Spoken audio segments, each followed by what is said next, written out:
Hello बच्चों, नमस्कार। कैसे हैं बेटा आप सभी घर पर?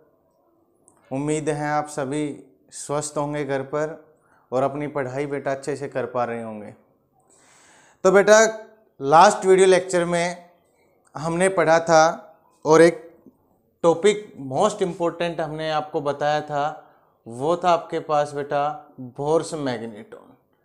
इसके बारे में हमने पढ़ा था और इस टॉपिक में रियल में इसका क्या सिग्निफिकेंस था बेटा कि इसने कहा था कि प्रत्येक जो एटम है वो बिहेव करता है बेटा कैसे, लाइक कैसे magnetic dipole.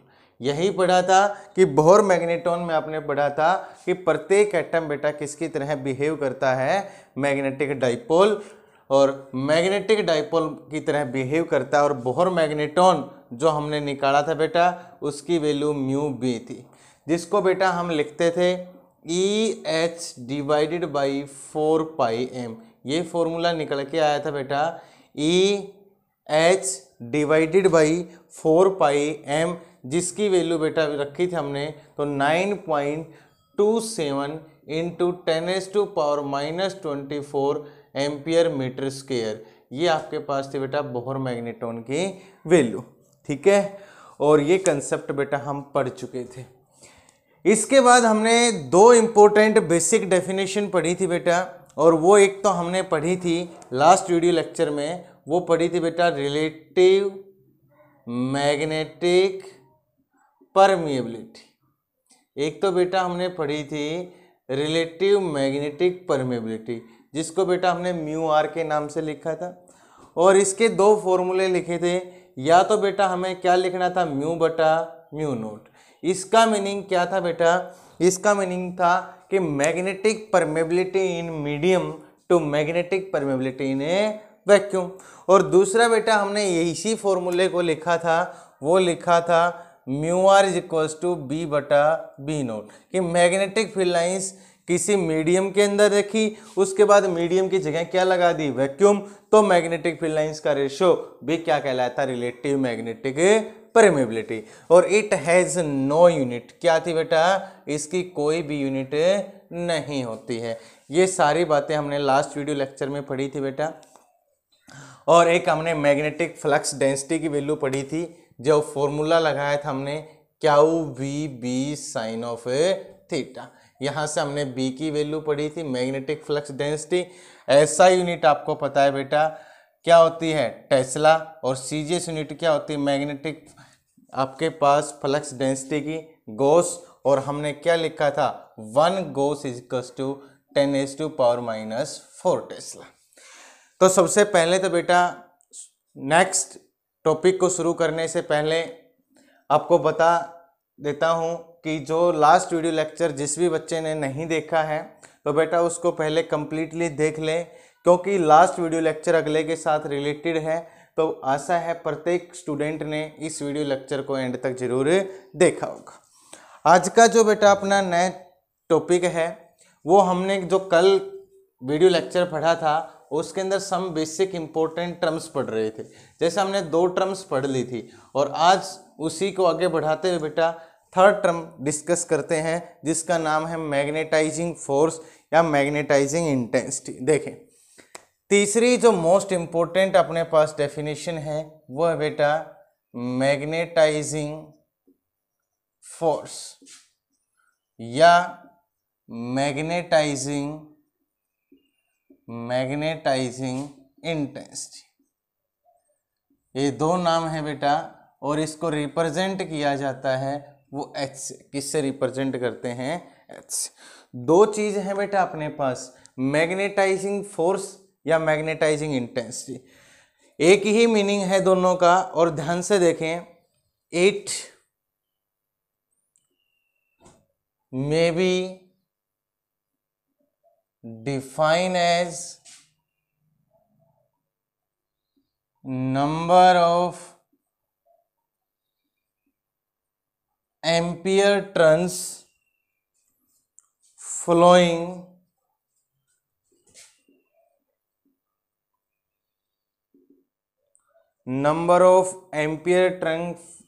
flowing round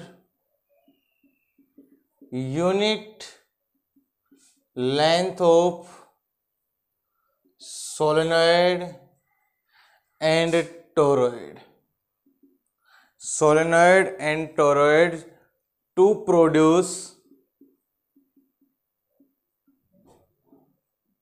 magnetic field induction in solenoid या टोरॉइड।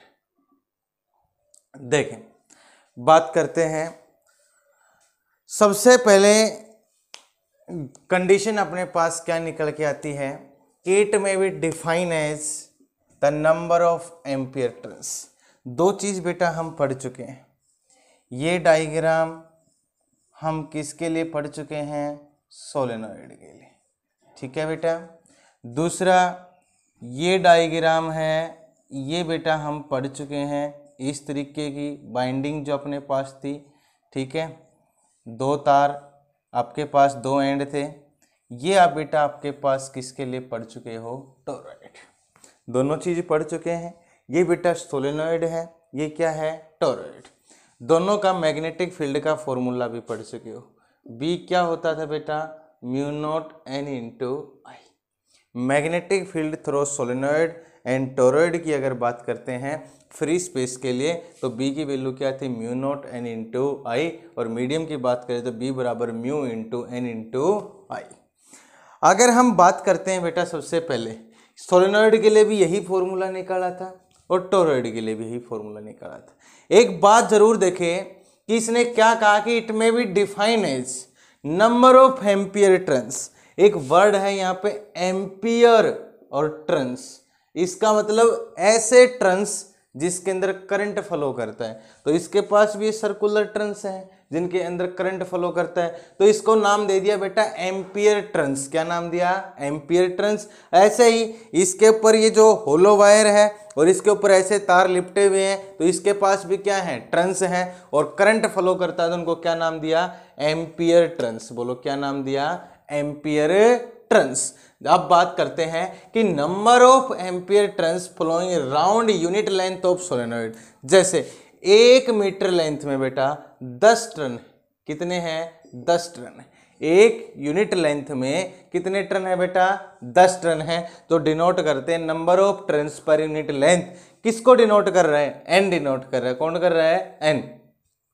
तो बात करते हैं कि अगर अपने पास सोलेनॉइड था या टोरॉइड था, दोनों के अंदर जैसे हम करंट देते थे तो मैग्नेटिक फील्ड प्रोड्यूस होता था और ये भी बिहेव करता था, सोलेनॉइड भी like as a bar magnet. एक एंड नॉर्थ पोल की तरह और बेटा एक एंड किसकी तरह बिहेव करता था, साउथ पोल की तरह, और ये भी बनाता था अपने पास like as a bar magnet. तो बात करते हैं कि number of ampere turns flowing around unit length of solenoid.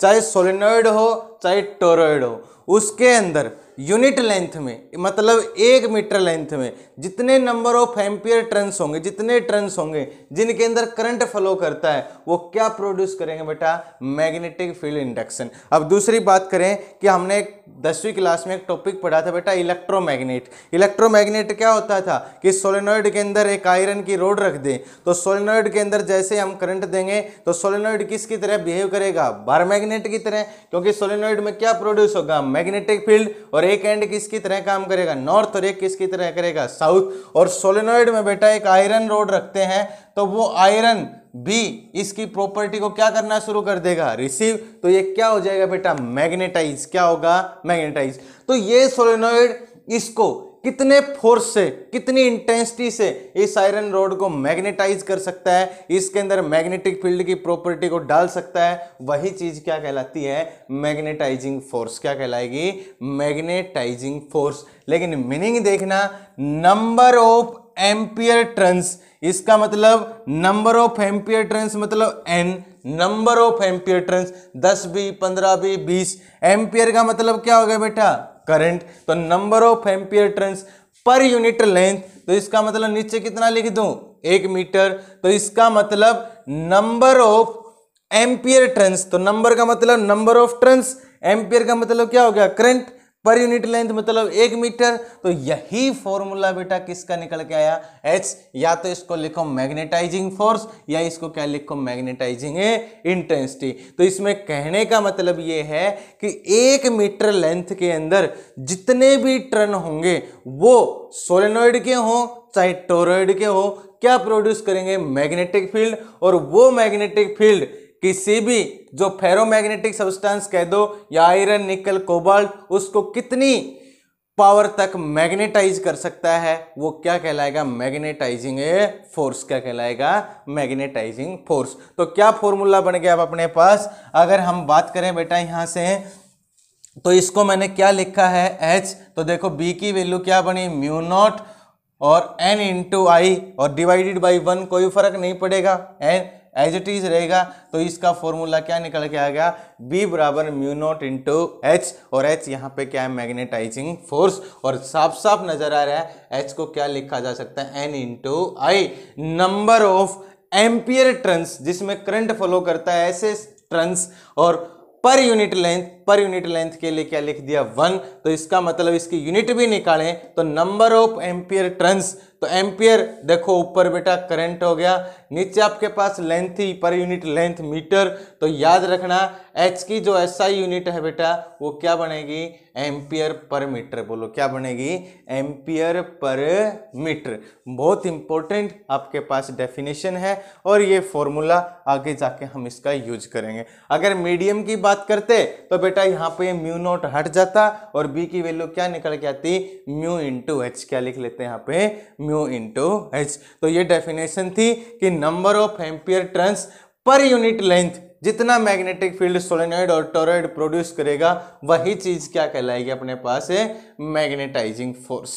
ठीक है, अब बेटा हम नेक्स्ट डेफिनेशन के ऊपर आते हैं।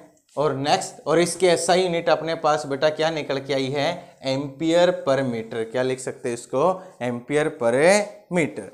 दूसरी बेटा नेक्स्ट अपने पास जो डेफिनेशन है उसकी अगर हम बात करते हैं तो अपने पास निकल के आती है, वो देखें, इंटेंसिटी ऑफ मैग्नेटाइजेशन। अगला आता है आपके पास इंटेंसिटी ऑफ मैग्नेटाइजेशन, कितनी पावर तक वो मैग्नेटाइज हुआ है और एक कितनी पावर तक उसको मैग्नेटाइज कर सकता है कोई मैग्नेटिक फील्ड। और इसमें है अपने पास इंटेंसिटी ऑफ मैग्नेटाइज, जब वो मैग्नेटाइज हुआ तो उस टाइम उसके पास कितना मैग्नेटिक फील्ड है, कितनी ज्यादा हद तक उसने प्रॉपर्टी रिसीव की है। तो ये आपके पास, अब देखो आयरन रोड जब आप उसके अंदर रखोगे और सोलेनॉइड भी क्या है, एक बार मैग्नेट, तो वो भी किसकी प्रॉपर्टी को रिसीव करेगा, बार मैग्नेट। तो बार मैग्नेट बनेगा तो वहां पे क्या होगा बेटा, मैग्नेटिक मोमेंट। क्या होगा, मैग्नेटिक मोमेंट। तो किसी भी सोलेनॉइड के अंदर अगर आप आयरन रोड रखते हैं तो वो भी उस बार मैग्नेट की प्रॉपर्टी को क्या करेगा, रिसीव। और बार मैग्नेट क्या होता है रियल में, मैग्नेटिक डाइपोल। और मैग्नेटिक डाइपोल जहां होगा वहां क्या होगा, मैग्नेटिक डाइपोल मोमेंट। क्या होगा बेटा, मैग्नेटिक डाइपोल मोमेंट। तो इसकी डेफिनेशन हम लिखें तो ये बनता है अपने पास, it may be define as, इसको अगर हम बेटा डिफाइन करें, it may be define as magnetic moment per unit, magnetic moment per unit volume, magnetic moment per unit volume of material placed in magnetic field. देखिए यही पढ़ा था थोड़ी देर पहले कि ये सोलेनॉइड है बेटा, इसका मैग्नेटिक फील्ड क्या है, mu nought into N into I. किसकी तरह बिहेव करता है, like as a bar magnet. किसकी तरह बिहेव करता है, बार मैग्नेट। तो इसका मतलब एक पोल कैसा होगा, नॉर्थ, और एक कैसा होगा, साउथ। अब बेटा आप इसके अंदर एक आयरन रोड रखते हैं, एक आयरन रोड रखते हैं, ठीक है। तो ये भी किसकी प्रॉपर्टी रिसीव करेगा, इस मैग्नेटिक डाइपोल की। बोलो किसकी करेगा, मैग्नेटिक डाइपोल। और जब इसकी प्रॉपर्टी रिसीव करेगा तो इसका खुद का भी मैग्नेटिक डाइपोल मोमेंट होगा इस आयरन रोड का। तो ये पर यूनिट वॉल्यूम कितना मैग्नेटिक डाइपोल मोमेंट रिसीव करेगा अपने अंदर, तो वही चीज क्या कहलाएगी, इंटेंसिटी ऑफ ए मैग्नेटाइजेशन। तो क्या हो गया अपने पास, I is equal to magnetic moment divided by volume.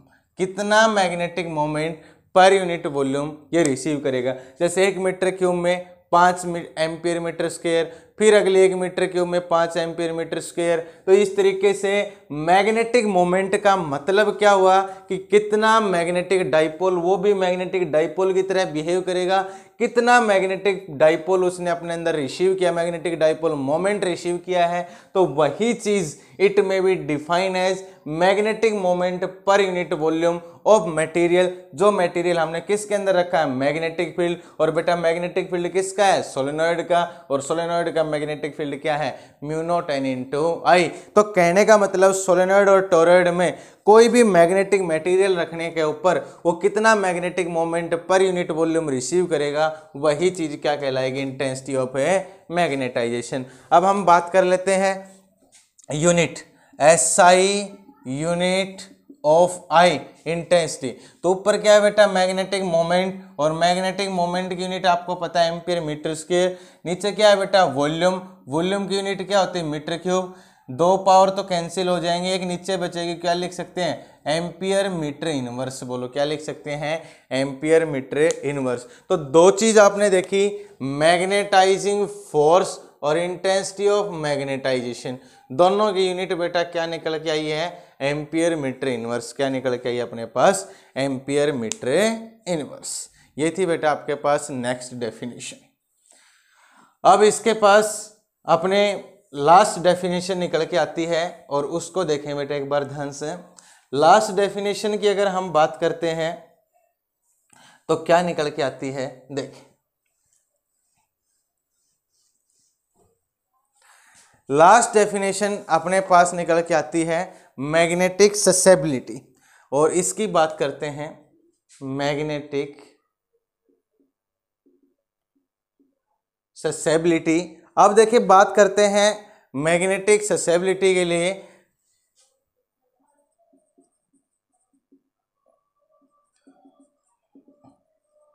Magnetic susceptibility, अब देखें बेटा मैग्नेटिक ससेबिलिटी की बात करते हैं, जिसको हम डिनोट करते हैं एक्साई। ये सिंबल होता है बेटा एक्साई का, इसको ऐसे बना सकते हैं आप, ऐसे एक्साई। इसको डिनोट किया जाता है इस फॉर्म से। क्या होता है, it may be define as, इसको बेटा डिफाइन करते हैं, it may be define as ratio of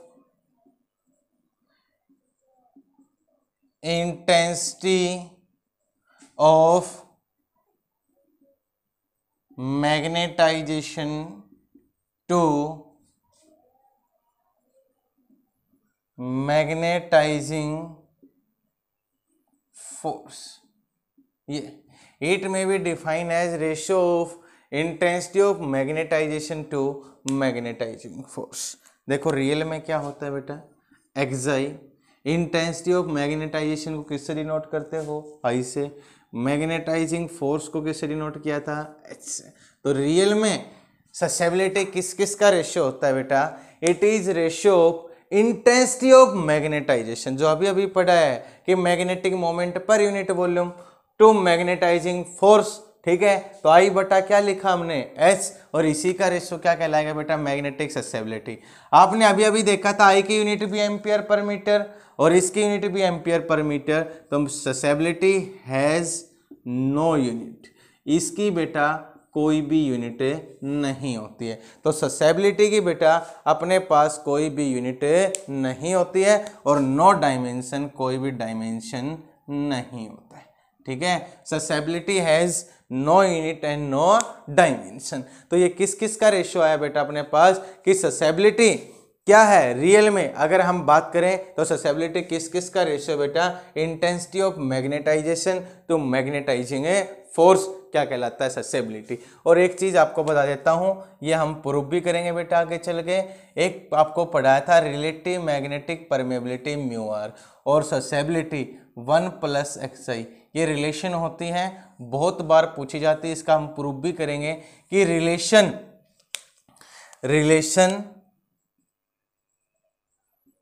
between relative magnetic permeability and susceptibility, relation between magnetic permeability and susceptibility, relative magnetic permeability को किससे डिनोट किया था बेटा, म्यू आर से, और एक्साई, ये रिलेशन होते हैं relative magnetic permeability and susceptibility. जैसे हमने पहली यूनिट में बेटा पढ़ा था डाइलेक्ट्रिक कांस्टेंट और ससेबिलिटी में K = 1 + xi, और यहाँ हम पढ़ रहे हैं म्यू आर = 1 + xi। तो ये रिलेशन हमें आगे यूज भी करनी है और इसका बेटा हम प्रूफ भी पढ़ेंगे। ये थी बेटा आपके पास मोस्ट इंपॉर्टेंट डेफिनेशन जो आपने पढ़ ली हैं। इसके बाद जो अपना मेन टॉपिक अब निकल के आता है वो आता है बेटा क्लासिफिकेशन ऑफ मैग्नेटिक मटेरियल्स, कि मैग्नेटिक मटेरियल्स के क्लासिफिकेशन कितने वर्गों में बांटा गया है, क्या क्या आपके पास टाइप होती है, वो हम 3 डेफिनेशन यहाँ पे पढ़ते हैं बेटा। और 3 डेफिनेशन कौन कौन सी हैं वो देखें। एक तो अपने पास सबसे पहले इंपॉर्टेंट टाइप निकल के आती है बेटा, वो आती है डायामैग्नेटिक सब्सटेंस। सबसे पहली टाइप डायामैग्नेटिक सब्सटेंस, पहला क्लासिफिकेशन है मैग्नेटिक मटेरियल के अंदर, और पहला कौन सा है, डायामैग्नेटिक सब्सटेंस बेटा। देखें बेटा डायामैग्नेटिक सब्सटेंस क्या होता है।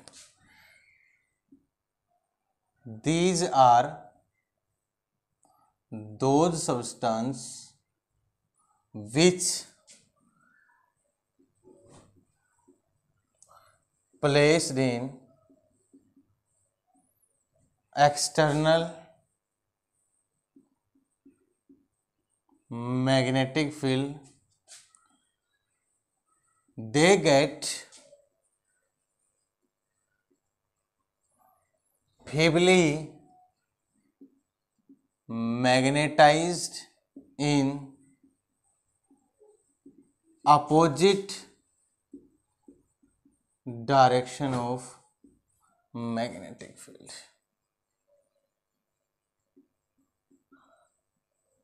Opposite direction of magnetic field.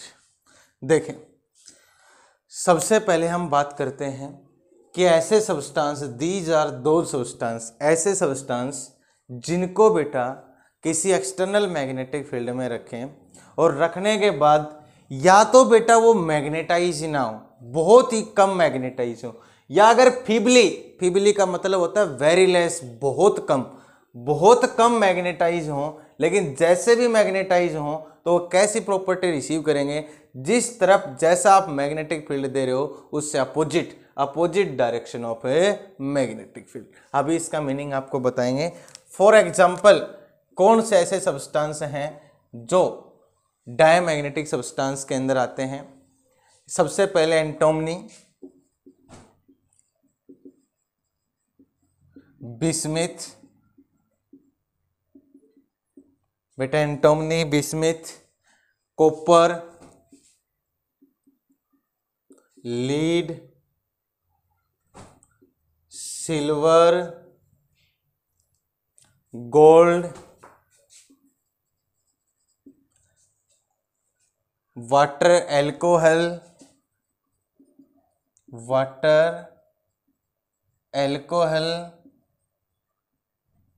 Mercury, air, hydrogen,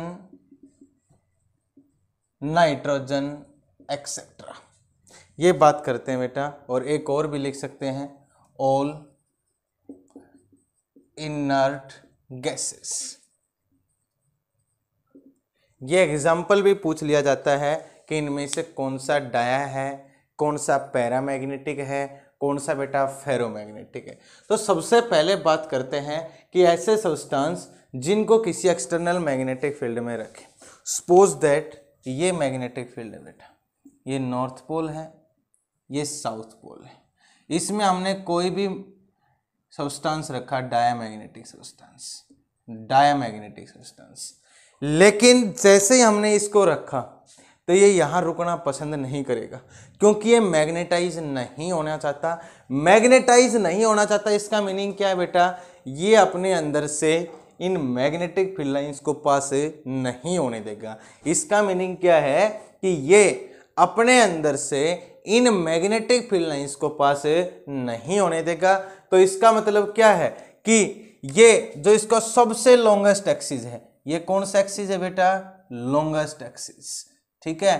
तो इसको कैसे बना लेगा कि ये अपना पास नॉर्थ पोल, ये अपने पास साउथ पोल, और ये इस लॉन्गेस्ट एक्सिस को इस फॉर्म में बना लेगा कि कम से कम एरिया इसके अंदर से मैग्नेटिक फील्ड लाइंस, कम से कम एरिया के अंदर मैग्नेटिक फील्ड लाइंस है। पहले इतनी लंबी एरिया के अंदर मैग्नेटिक फील्ड लाइंस जानी था लॉन्गेस्ट एक्सिस, लेकिन इसने अपने लॉन्गेस्ट एक्सिस को परपेंडिकुलर टू मैग्नेटिक फील्ड बना लिया ताकि बिल्कुल स्मॉल एरिया के अंदर मैग्नेटिक फील्ड लाइंस पास हो। लेकिन सबसे पहले अगर ये मैग्नेटिक फील्ड लाइंस जरा सी पास भी होगी तो ये opposite direction of magnetic field क्या करेगा, अपने आप को मैग्नेटाइज, कि अगर नॉर्थ से साउथ मैग्नेटिक फील्ड लाइन जा रही हैं तो यहाँ आपके पास बनाएगा बेटा नॉर्थ, यहाँ कैसा बनाएगा साउथ। जैसा आपने दिया है मैग्नेटिक फील्ड वैसा मैग्नेटिक फील्ड रिसीव नहीं करेगा, उससे क्या करेगा, अपोजिट। माना कि आपने डायरेक्शन ऑफ मैग्नेटिक फील्ड ऐसे दी है तो ये जो रिसीव करेगा वो इससे क्या करेगा, अपोजिट। तो बिल्कुल सिंपल सी डेफिनेशन है कि ऐसे सब्सटेंस जिनको अगर हम मैग्नेटिक फील्ड में रखें किसी एक्सटर्नल मैग्नेटिक फील्ड में तो वो फीबली मैग्नेटाइज हो, बहुत ही कम मैग्नेटाइज हो या हो ही ना, इसका रियल मीनिंग क्या है कि वो अपने अंदर मैग्नेटिक फील्ड लाइंस को पास नहीं होने देगा, और अपने अंदर से मैग्नेटिक फील्ड लाइंस पास नहीं होने देगा तो इसका मतलब वो मैग्नेटाइज नहीं होगा। लेकिन अगर हो भी गया बहुत कम मात्रा में तो opposite to direction of magnetic field, तो अपना जो खुद का मैग्नेटिक फील्ड बनाएगा वो गिवन मैग्नेटिक फील्ड से क्या होगा बेटा, अपोजिट होगा।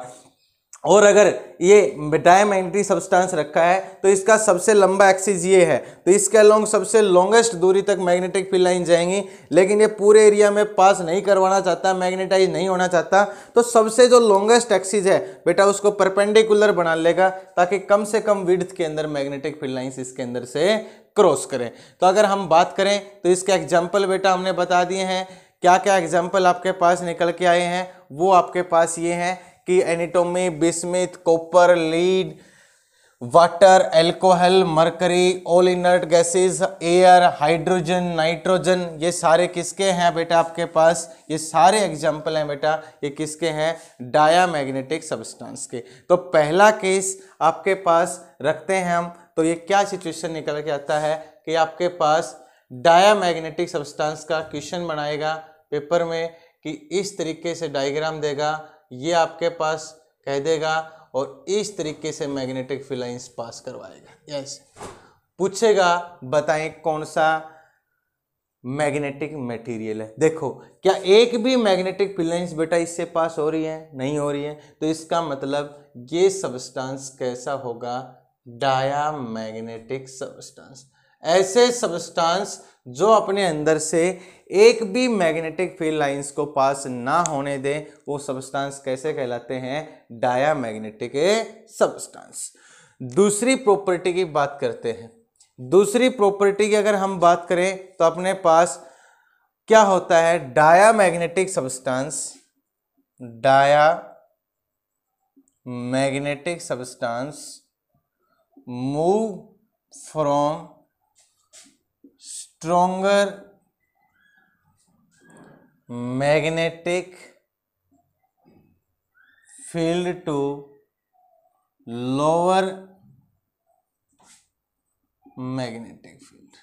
दूसरा अपने पास ये निकल के आता है बेटा, डायामैग्नेटिक सब्सटेंस है वो स्ट्रॉन्ग मैग्नेटिक फील्ड से किधर मूव कर रहा है, लॉन्ग मैग्नेट स्ट्रॉन्गर से लोअर की तरफ। तो बात करते हैं, देखो कोई भी बेटा हमने ये यूट्यूब लिए जो आपने केमिस्ट्री लैब वगैरह में देखी है, ऐसे इसमें बेटा हमने एक डायामैग्नेटिक सब्सटेंस फिलअप कर दिया पाउडर की फॉर्म में या लिक्विड की फॉर्म में। यहाँ मैंने बेटा एक स्ट्रॉन्ग मैग्नेटिक फील्ड लगा दिया नॉर्थ पोल और यहाँ साउथ पोल, ठीक है। और ये जब लगाने से पहले डायमैग्नेटिक सब्सटेंस इस लेवल तक फिलअप था, दोनों तरफ इस लेवल तक, ठीक है बेटा। दोनों तरफ जो आपका लेवल था वो इस लेवल तक फिलअप था। तो अब हम बात करते हैं कि जैसे ही हमने एक स्ट्रॉन्ग मैग्नेटिक फील्ड दे दिया यहाँ पे, तो स्ट्रॉन्ग मैग्नेटिक फील्ड देते ही इसकी प्रॉपर्टी है कि ये जहां मैग्नेटिक फील्ड ज्यादा दिखाई देगा वहां से दौड़ना शुरू कर देगा। क्यों? क्योंकि ये मैग्नेटाइज नहीं होना चाहता, ये डरता है मैग्नेटिक फील्ड से, तो वहां से मैग्नेटाइज नहीं होना चाहता, तो यहां से मूव करना क्या कर देगा शुरू। तो यहां से अब ये चलना शुरू करेगा। तो ये कहां से चलना शुरू किया? स्ट्रॉन्ग। और किधर चला जाएगा? जिधर वीक मैग्नेटिक फील्ड है, तो किधर चला जाएगा? ऊपर की तरफ। तो इसका मतलब ये प्रॉपर्टी अपनी बिल्कुल सही है कि यहां से इसने चलना शुरू कर दिया स्ट्रॉन्ग, और किधर पहुंच गया? ऊपर की तरफ, जिधर क्या है बेटा? Weak magnetic field. तो इसका मतलब ये बिल्कुल भी मैग्नेटाइज होना पसंद नहीं करता, और ये स्ट्रॉन्ग मैग्नेटिक फील्ड से किधर जाता है? हमेशा वीक मैग्नेटिक फील्ड की तरफ। तो इसकी ये दूसरी प्रॉपर्टी बेटा हमने पढ़ी है कि diamagnetic substance move from stronger magnetic field to lower magnetic field. Strong से बेटा किधर मूव करता है? लोअर मैग्नेटिक फील्ड की तरफ। इसके बाद हम बात करते हैं तीसरी प्रॉपर्टी के अंदर कि अभी अभी कंडीशन हमने पढ़ी है बेटा तीसरी प्रॉपर्टी कि ये बेटा अपने अंदर से एक भी मैग्नेटिक फील्ड लाइंस को पास नहीं होने देता। जैसे अभी अभी हमने एक डायग्राम और बना लेते हैं। जैसे ये प्रॉपर्टी पढ़ी है, ये डायमैग्नेटिक सब्सटेंस है, ये नॉर्थ पोल है बेटा, ये साउथ पोल है। यहाँ से मैग्नेटिक फील्ड लाइंस ऐसे होके गुजर जाती हैं, लेकिन इसके अंदर एंटर नहीं कर पाती ऐसे। तो इसका मतलब ये अपने अंदर से मैग्नेटिक फील्ड लाइंस को पास नहीं होने देता। तो इसका मतलब क्या है? Relative magnetic permeability of diamagnetic substance is always less than 1। ये मोस्ट इंपॉर्टेंट।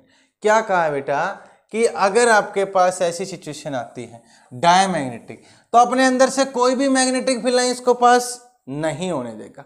तो मैंने एक कंडीशन पढ़ी थी कि रिलेटिव मैग्नेटिक परमेबिलिटी क्या होती है बेटा? बी बटा बी नोट। बी की वैल्यू क्या होती थी? Magnetic field lines in medium. Medium के अंदर तो ये पास नहीं होने देता। मीडियम कौन है? खुद है। तो इसके अंदर से मैग्नेटिक फील्ड लाइंस पास नहीं होंगी। तो इसका मतलब इसके अंदर से मैग्नेटिक फील्ड लाइंस अगर ये पास नहीं होंगी, तो इसका मीनिंग क्या निकल के आएगा कि आपके पास बी लेस देन क्या होगा? B nought. बोलो, बी लेस देन क्या होगा? B nought. तो इसका मतलब याद रखना कि अपने B less than B nought का मीनिंग क्या निकल के आएगा? Less than 1। और म्यू आर को क्या लिख सकते हैं? Less than 1। तो ये अपने अंदर से एक भी मैग्नेटिक फील्ड लाइंस को पास नहीं करवाएगा। तो म्यू आर क्या होता था? Magnetic field lines in medium to magnetic field lines in vacuum. तो पास नहीं करवाएगा तो रेशियो लेस देन क्या होगा बेटा? 1। कोई भी मैग्नेटिक फील्ड लाइंस नहीं जाएंगे। तो म्यू आर लेस देन या बहुत कम मैग्नेटिक फील्ड लाइन जाएंगे, और बहुत कम जाएंगे, तो इसका मतलब म्यू आर लेस देन क्या है? 1। तो रिलेटिव मैग्नेटिक परमेबिलिटी है वो बेटा डायामैग्नेटिक जो सब्सटेंस होते हैं उनकी रिलेटिव मैग्नेटिक परमेबिलिटी क्या होती है बेटा? लेस देन 1 होती है। ये भी मोस्ट इंपॉर्टेंट आपके पास क्वेश्चन है। नेक्स्ट स्टेप की बात करते हैं। नेक्स्ट स्टेप की बात करते हैं, चौथी property, susceptibility of diamagnetic substance is small and negative value। अगला कहलाता है कि susceptibility of diamagnetic substance is small negative value. Small and negative value. देखिए, एक रिलेशन बेटा पढ़ाई थी कि mu are is equal to 1 plus क्या होती है? X I. अभी अभी आप कह रहे हो कि म्यू आर हमेशा क्या होगी इसके लिए? Less than 1। Suppose that less than 1। तो अगर मैं फॉर एग्जांपल अगर मैं यहाँ पे म्यू आर की वैल्यू 0.5 ले लूँ तो लेस देन 1 होगी कि नहीं होगी। तो देखो यहाँ अगर मैं वैल्यू म्यू आर की वैल्यू 0.5 लूँगा, म्यू आर की वैल्यू कितनी लेंगे बेटा 0.5 लेंगे, तो 0.5 लेंगे और इधर क्या है 1 प्लस क्या है एक्स आई, तो एक्स आई घटाएंगे, एक्स आई निकालेंगे तो 0.5 माइनस 1, तो माइनस का 0.5 आएगा कि नहीं आएगा। इसलिए अपने पास ससेबिलिटी ऑफ डायामैग्नेटिक सब्सटेंस है बेटा वो छोटी भी होती है और हमेशा कैसी वैल्यू होती है, स्मॉल नेगेटिव वैल्यू। क्या होती है, स्मॉल नेगेटिव वैल्यू, क्योंकि म्यू आर की वैल्यू बेटा हमेशा क्या होती है, लेस देन 1, इसलिए हम कह सकते हैं अपने पास ये वैल्यू निकल के आई है। ठीक है, तो ये वैल्यू आपके पास, जैसे आपको कह दे कई बार कि म्यू आर इक्वल्स टू 0.6, तो बताएं कौन सा मैग्नेटिक सब्सटेंस है, तो आप आसानी से कह सकते हैं बेटा ये डायामैग्नेटिक सब्सटेंस है। कैसा है, डायामैग्नेटिक। तो रिलेटिव मैग्नेटिक परमेबिलिटी इसकी लेस देन 1, और ससेबिलिटी की बात करें तो स्मॉल भी होती है और नेगेटिव वैल्यू भी होती है। कैसी होती है, स्मॉल भी और नेगेटिव वैल्यू। नेक्स्ट प्रॉपर्टी की बात करते हैं अपने पास, और वो आता है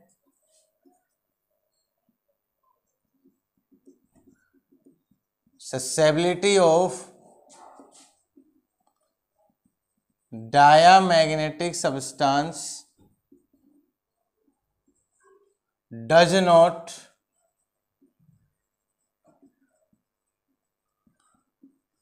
change with temperature, does not change with temperature. Susceptibility of diamagnetic substance does not change with temperature. ये भी मोस्ट इंपॉर्टेंट क्वेश्चन है कि डायमैग्नेटिक सब्सटेंस की ससेबिलिटी बेटा वो टेम्परेचर के ऊपर डिपेंड नहीं करती है। तो susceptibility of diamagnetic substance is does not depend with temperature. तो ये था बेटा आपके पास जो हमने पढ़ा है डायमैग्नेटिक सब्सटेंस के लिए। तो एक बार मैं फिर रिवाइज करवा रहा हूँ कि डायमैग्नेटिक सब्सटेंस बेटा ऐसे थे जो बहुत कम फीबली मैग्नेटाइज होते हैं, और मैग्नेटाइज भी हो गए तो opposite to direction of magnetic field. जैसे मैग्नेटिक फील्ड में आप रखोगे उससे क्या होंगे, अपोजिट। इसके जो एग्जाम्पल है बेटा antimony, bismuth, lead, copper, silver, oxygen, nitrogen, air, all inert gases, mercury, gold, silver. तो ये सारे एग्जाम्पल बेटा किसके लिए होते हैं, डायमैग्नेटिक सब्सटेंस के। पहला काम है कि ये मैग्नेटाइज होना पसंद नहीं करते, तो जो अपना सबसे लॉन्गेस्ट एक्सिस है उसको मैग्नेटिक फील्ड के साथ नहीं रखते, उसको परपेंडिकुलर टू मैग्नेटिक फील्ड बना लेते हैं। दूसरा हमने पढ़ाया था कि डायमैग्नेटिक सब्सटेंस बेटा स्ट्रॉन्ग मैग्नेटिक फील्ड से किधर मूव करते हैं, वीक मैग्नेटिक फील्ड। ये अपने अंदर से कोई भी मैग्नेटिक फील्ड लाइंस को पास नहीं होने देते। और जो रिलेटिव मैग्नेटिक परमेबिलिटी है डायमैग्नेटिक सब्सटेंस की बेटा, तो relative magnetic permeability diamagnetic substance के लेस देन 1 होती है। और ससेबिलिटी की बात करें तो बेटा स्मॉल एंड नेगेटिव वैल्यू होती है। और susceptibility of diamagnetic substance does not change with temperature, और टेम्परेचर के साथ बेटा चेंज नहीं होती है। तो आज के वीडियो लेक्चर में बेटा हमने ये 10 इंपॉर्टेंट डेफिनेशन और डायमैग्नेटिक सब्सटेंस के बारे में पढ़ा है, और आप इसको अच्छे से वीडियो को एंड तक ज़रूर देखें और समझें। Thanks for today.